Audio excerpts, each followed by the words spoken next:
Welcome to the Venture Xperience podcast, featuring interviews with up-and-coming entrepreneurs and business leaders. Join host Brian Weatherford as we peel behind the curtain into the motivations, tools, and strategies used by successful business leaders.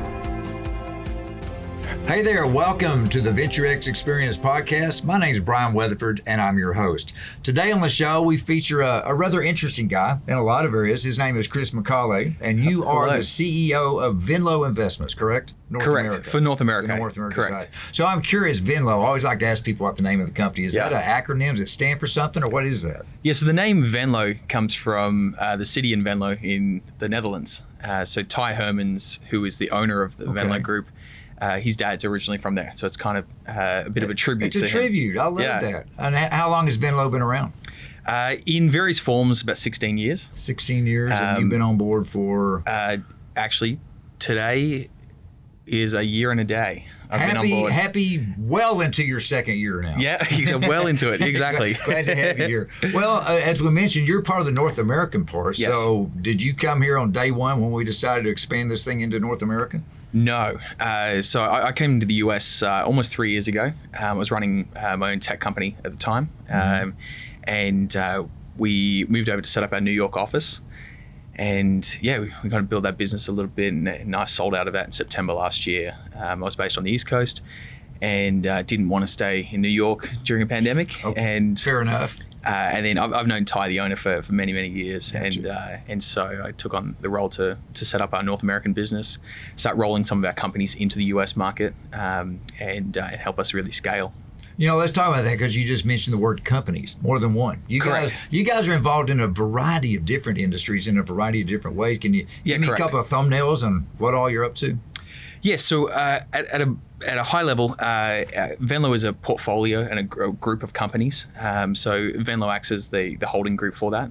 So we have about 10 companies that we own across multiple different industries. In Australia, we own Australia's largest plastic manufacturing facility.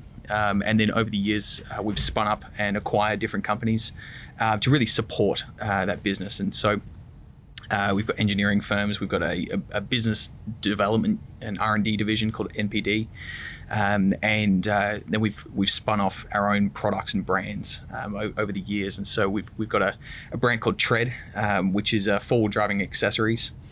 We're in about 300 retailers across the US at the moment. We've got a brand called Build Tough, which we've expanded, and it's in about 500 retailers across the US at the moment. We've got a really exciting brand called Plungy, where we prefabricate concrete swimming pools. Interesting. Really taking on the pool industry as a whole. Well, let's back up to Plungy just a second. I mean, Sure. they all sound interesting, but this one kind of intrigued me, because I was preparing for the show today, and I was looking at the notes.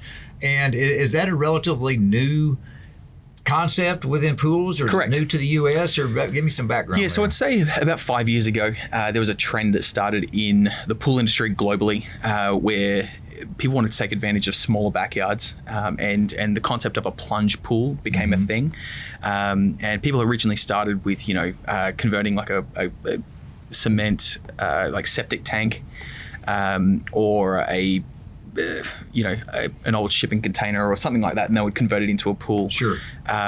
Because of our heritage and expertise in advanced manufacturing, everything that we build is designed to be commercially viable and scale. And so we prefabricate concrete swimming pools in a factory, reducing a lot of the on-site risks that you would have and associate with a traditional pool. At the moment in Dallas, where we are, you would wait 8 to 9 months for someone, if you were to buy a pool today. Just to get the products. Yeah, correct. And that's for someone to start building. And then from there, they'll be on site for another 4 to 5 months while they build out your pool, obviously weather dependent. We take out a lot of that risk and variables in the project. And we will prefabricate the pool in a factory, and our installers will then dig the hole, pour a concrete slab. We'll come and deliver it on a truck with a crane and drop it in, and the average install time is under 7 days. And how long has that company been around? So we started that business in Australia about 4.5 years ago. Okay. And we launched in March out of Texas. So we've got a factory in South Dallas. It's just you're talking about scaling. I mean, that could go a lot of different ways. You can make bigger pools and whatnot, but are you strictly residential? Do you go the commercial route too, like hotels and whatnot? No, it's strictly residential. Okay. For a number of reasons. We're restricted on size that we can produce, which is really dictated by road regulations and the width of a pool, and then the weight becomes a factor, and so we've got 3 models that we offer. In the US market, a range of colors, then we sell all the equipment and everything along with it. But we actually, our growth channel is via home builders. Because home builders hate dealing with pool companies. Gotcha. And historically have just said, we're not going to deal with it. Once you close on your house, you pick up the keys, you can do whatever you want. You're on your own. Go get your own pool. Correct. Whereas, if you look at just in the search terms on Zillow last year, pool was the #1 search term. It was? Yes, absolutely. Now, do you think that's a function of the pandemic where people didn't want to go out anywhere, they wanted to stay home? Well, it's definitely a key factor for it. Yeah. We found that instead of traveling internationally or going on vacation, a lot of people were at home, and so your residential construction market skyrocketed. If you just look at the share price of like Home Depot and Lowe's, it was a big boom. We saw people doing a lot of renovations. They're redoing the backyards, adding pools, and trying to make their home their castle. Well, I think it's a combination of things. We discussed the pandemic, but then you have how crazy real estate is, particularly here in Texas. Correct. And a lot of people that were looking to purchase a new home realized, man, these things are going way more than we thought. Why don't we just fix up the one that we have? Correct. But then going back to the pandemic, you get to function to where people are spending a lot more time at home than they used to, and they get to looking around saying, we need to spruce this place up. How about a pool? That's exactly right. It's a proven fact that pools do add value to the home. But it gets to a point where it'll add a certain amount of value to the home. But if you're spending, $100,000+ on it, you're not going to recoup all that costs. No. In 9 times out of 10. And so what we deliver is a very cost-effective solution. It's very simple to install. We've got now a partner network of installers all across the country. But home builders, for the first time, they can offer a pool as an inclusion. So while the customer is choosing, their flooring, their kitchens, they can choose what pool they want, what color. And in the first week of the job site, while they're pouring the slab for the house, they'll dig the hole, pour the slab for the pool. We'll come and do it. Even before they put the fence up. Even before they put the so many studs times up. after the fact, you have a house, they got to knock the fence down to get the stuff in there. Correct. This is it just expedites the process tremendously. And allows builders to actually control that conversation and also generate the margins that come with it. So it's been phenomenally successful. So do you guys own that market? Are there other people that try to be you? There is, in the US, there's a lot of competitors now popping up, which we're seeing. It's flattering, I would think. To a large extent, it is.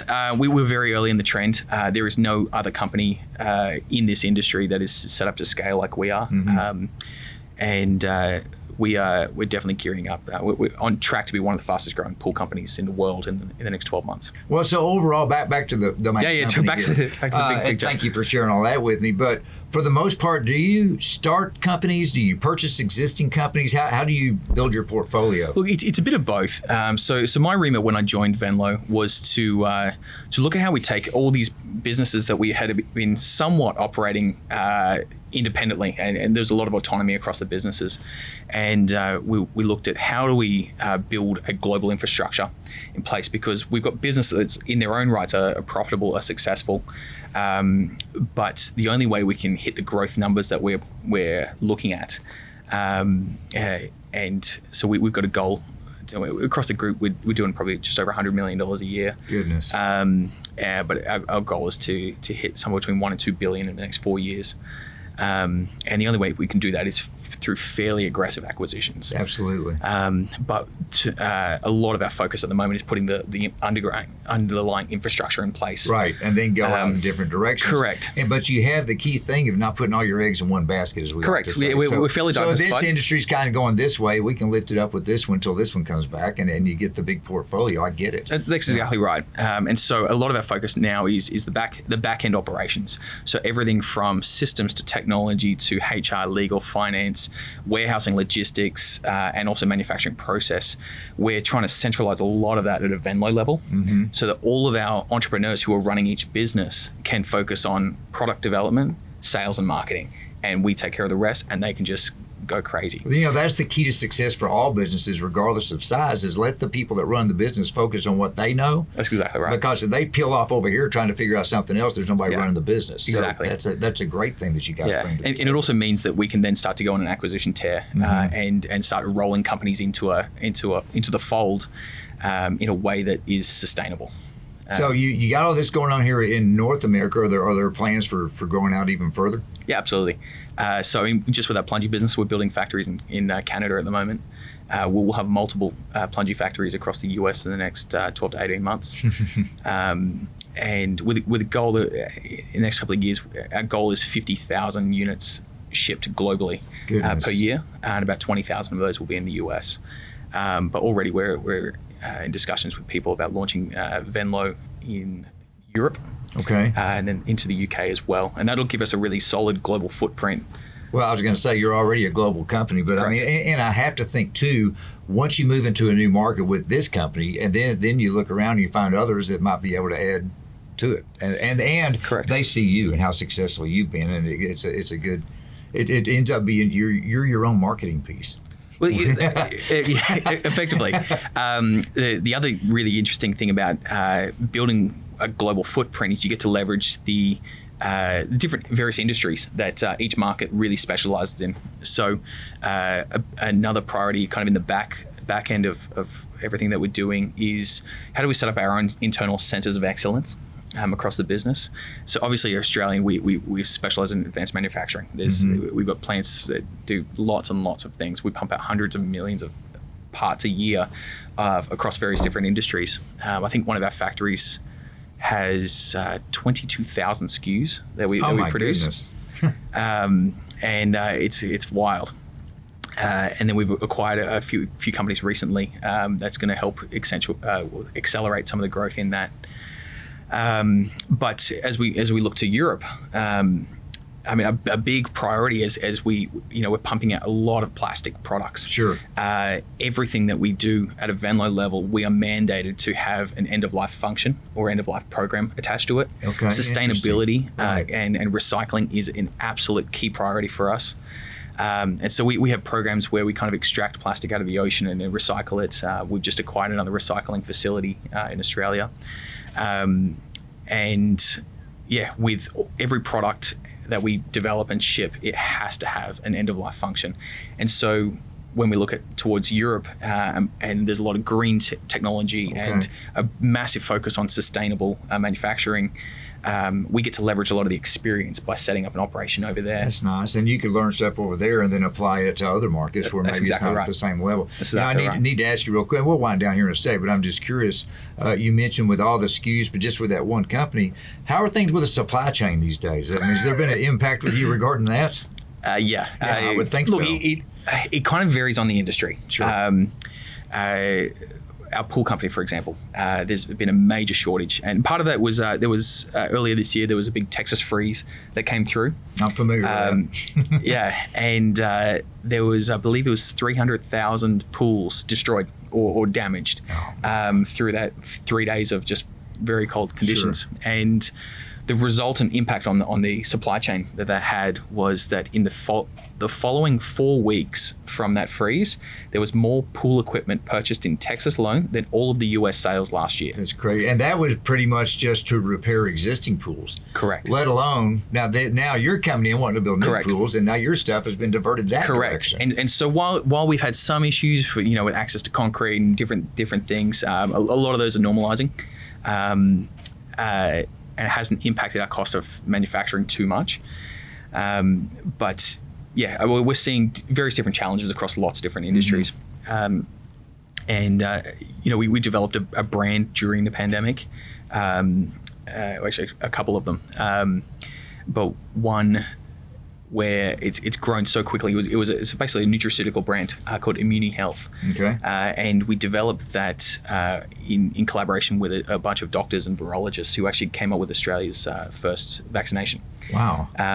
And we realized that one of the reasons for such a quick spread of this virus is the vast majority of people are vitamin D and zinc deficient.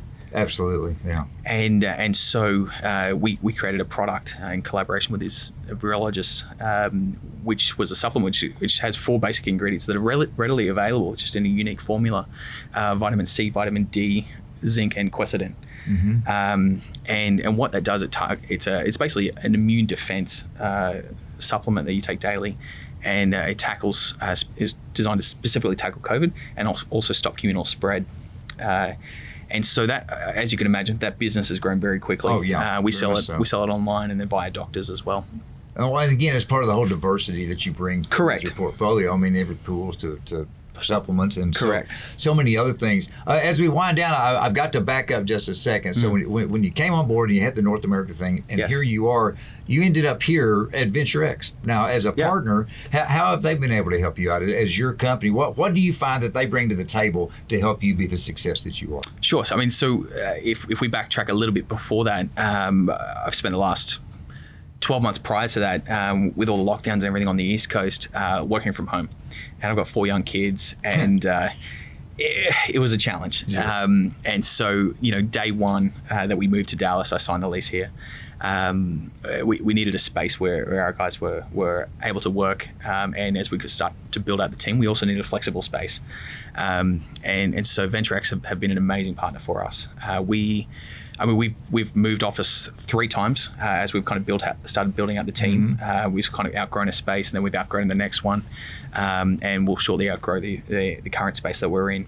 And so it's very few places that you can get that level of flexibility. Sure. From an office space. So we've enjoyed that. Even the location itself. I mean, you're off the highway, very you've got the central. proximity to the airport. I guess you fly around a lot, or you used to, and it's probably coming I back. used to. But eventually that will happen again, so that correct. certainly doesn't hurt. And not to mention the fact all the other amenities. I mean, for example, you're not in a big office building where you're paying full time for a conference room. You're going to use a couple of times a month. Correct. But they have great conference space, and Correct. you get it when you need it. Correct. and even, we've built out a media and content team for some of our brands. And so being able to leverage studios like this one and the other podcast room that we've got, it's an absolute game changer for us. It makes it really cost effective. Well, very nice. Well, I tell you what, not all of the members here have an international presence that you do, but they all enjoy it, and we appreciate you sharing your story, your personal story, getting here again. Welcome to Texas. Well, thank you. Thank you for having me. Texas guy. Someday I'll make it to Australia, and you can show me around. Absolutely. But for today, we appreciate you coming on board with us. Hope you had a good time. Thank you. Enjoy sharing your story. Thank you very much, man. Thank Take you. care. Hey, folks, that's it for today on our podcast here for the Venture Xperience. I'm Brian Weatherford, your host. Thanks for being here with us. We look forward to catching you next time. Venture X is a locally owned and globally connected portfolio of co-working spaces providing businesses with on-demand office space and services to run their company. To book a tour, visit www.venturex.com. When you need a space for your next business, X marks the spot.